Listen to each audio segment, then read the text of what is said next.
tem uma certa resistência a entender e compreender as coisas que Deus coloca a nosso dispor para a gente poder exatamente voltar a ter o templo, imagem e semelhança da criação, né? Quando Ele criou a gente era perfeito.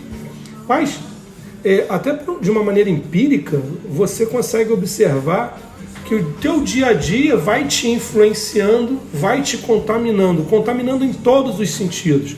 Desde a contaminação física que a gente sofre em razão de uma alimentação irregular, ruim, ou sem os cuidados necessários, como também em relação a agentes nocivos que atacam a nossa mente, né? E até, consequentemente, o nosso discernimento e o nosso espírito, que deveria estar sereno, calmo, para entender as verdades descortinadas no Evangelho.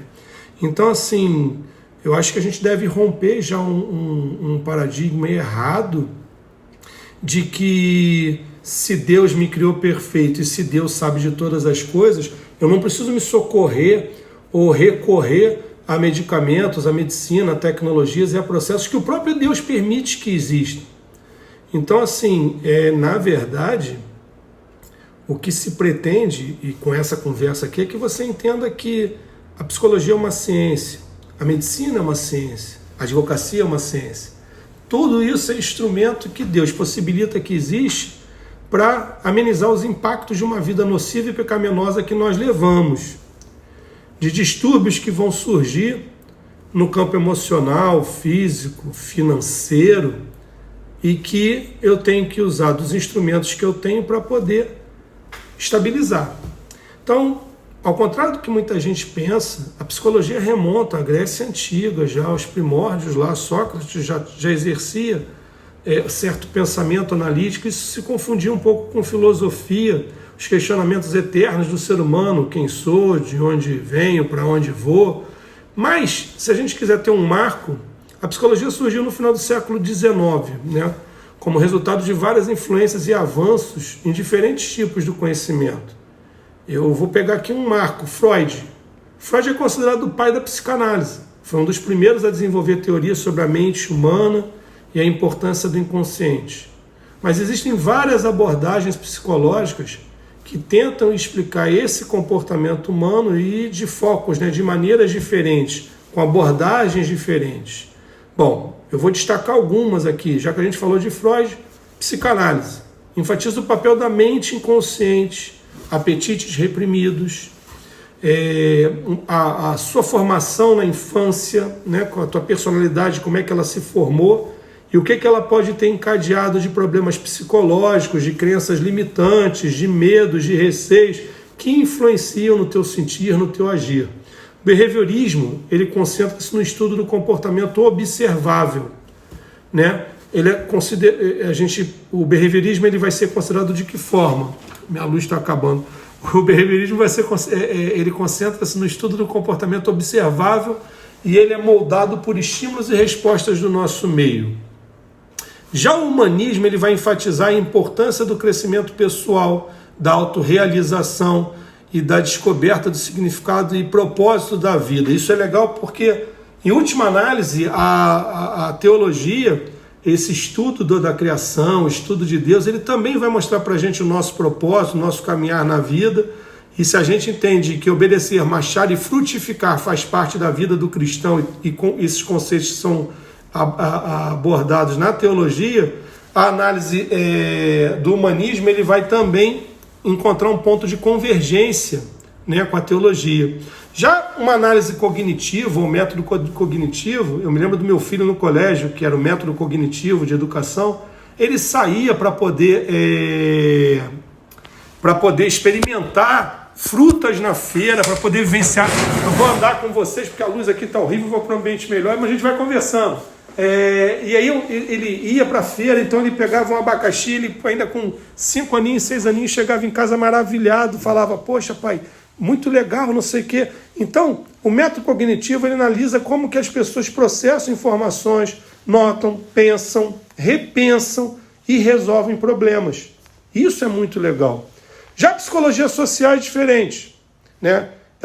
o foco dela é outro. Ela quer que você descubra como os ambientes sociais afetam o comportamento e os processos mentais das pessoas. Você tem uma ideia? Eu estou aqui num ambiente que é a nossa sala da igreja, a sala do núcleo social, do Instituto Servir por Amor.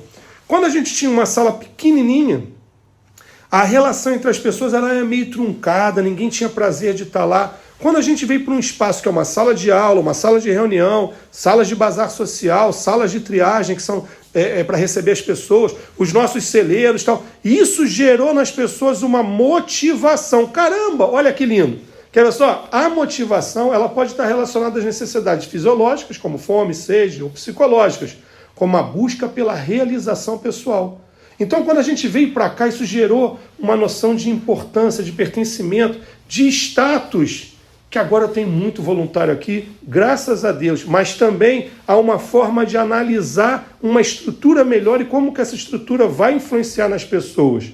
Entender a motivação é importante porque a gente entende de que forma que a gente pode estar dando o melhor para a pessoa se empoderar e também entregar o melhor para a gente. Isso é maravilhoso. A abordagem sistêmica, ela vê os indivíduos como partes de sistemas maiores nos quais eles interagem e influenciam uns com os outros. E vou te falar, fazendo um paralelo com a teologia, lá em Hebreus, você tem, se eu não me engano, versículo 12, capítulo 12, não sei se o versículo é o 2, mas ele diz que a importância de estar na união da igreja, pessoas abandonavam a igreja, ele fala, não, irmãos, vocês têm que estar na igreja, que é o local onde vocês se fortalecem, onde vocês agem em conjunto, caminham em conjunto, onde vocês têm a união, onde vocês crescem na fé e também se fortalecem emocionalmente. Lá não está isso em Hebreus, mas com certeza, um fortalece o outro. Provérbios diz que, assim como o ferro afia o ferro, o homem afia o homem, aperfeiçoa o homem. Então, analisar as relações entre diferentes elementos de um sistema, como família, grupo social, organização, no caso a igreja, e como essas relações afetam o comportamento individual e coletivo, possibilita compreender o quê? Compreender melhor as circunstâncias e direcionar mudanças necessárias ao equilíbrio do grupo. Eu fui levantar e eu fico andando sem parar, né? Que eu não consigo falar sem andar, mas me perdoa. O que importa é que a gente está tendo esse bate-papo aqui. Embora afetas a áreas distintas do conhecimento, a psicologia e a teologia convergem, como eu já falei, para pontos em comum. Relacionados ao quê? Relacionados ao cuidado com o indivíduo em situação de vulnerabilidade emocional, psicológica e ou espiritual. As duas, ambas, buscam compreender e lidar com questões relacionadas ao ser humano, como a sua natureza, propósito e sentido de vida. Enquanto a psicologia se baseia em métodos científicos para estudar o comportamento humano, a teologia se apoia em fundamentos religiosos e espirituais. Romanos 3, 23 diz que todos nós estamos destituídos da graça de Deus. Mas Romanos também fala, na sequência, que pela fé depositada em Jesus Cristo como nosso único, suficiente Salvador, nós encontramos e recebemos a graça e a misericórdia de Deus. Então você vê só, embora sejam diferentes os seus enfoques, a psicologia e a teologia com certeza contribuem para uma melhor e mais abrangente compreensão do indivíduo, levando ao equilíbrio emocional, voltando para aquela essência da criação, semelhança, imagem com o Criador, o ser perfeito, com a mente, com discernimento para poder entender e para poder finalmente, buscando na teologia conceitos, uma fé inabalável. E aí, em equilíbrio com o discernimento para entender isso, a gente diz que a gente encontra a paz que excede todo o entendimento.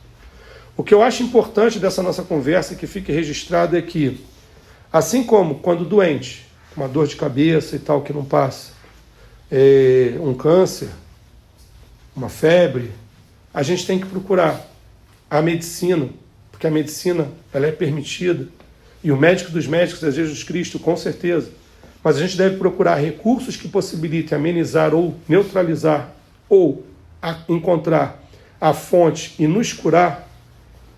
A gente também deve, no caso de doenças da mente, doenças psicossomáticas, doenças ligadas à psicologia, doenças ligadas à psiquiatria, nós devemos buscar, porque Deus coloca isso a nosso dispor.